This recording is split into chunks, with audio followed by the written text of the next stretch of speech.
Au nom du Père et du Fils et du Saint-Esprit, la grâce de Jésus-Christ, notre Seigneur, l'amour de Dieu le Père et la communion de l'Esprit Saint soient toujours avec vous. Nous sommes lundi 29 juin 2026 et nous célébrons aujourd'hui la fête de Saint-Pierre et de Saint-Paul, apôtres, les deux grands piliers de l'Église catholique. Et nous voulons méditer l'évangile de Matthieu au chapitre 16, de versets 13 à 19. Ce passage est un tournoi dans l'évangile de Matthieu. Après une série d'enseignements et de prodiges, Jésus met la question centrale devant les disciples. Qui est-il pour eux? La réponse de Pierre n'est pas seulement un correct résumé théologique. C'est la confession qui fonde la communauté et qui oriente sa mission dans le monde. La confession de Pierre, la confession de foi, Pierre vivant et don du Père. Pierre dit, tu es le Christ, le Fils du Dieu vivant.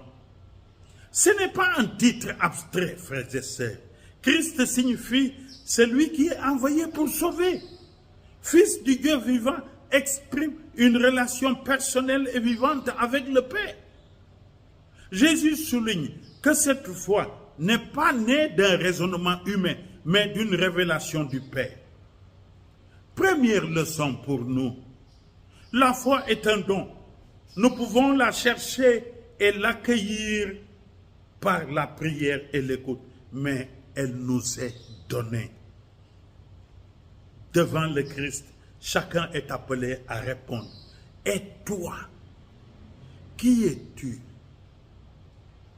Et toi, que dis-tu que je suis? Dit Jésus. Sur quelle pierre l'Église est-elle bâtie? Jésus dit à Simon, tu es Pierre, et sur cette pierre, je bâtirai mon Église. Il y a une richesse de sens.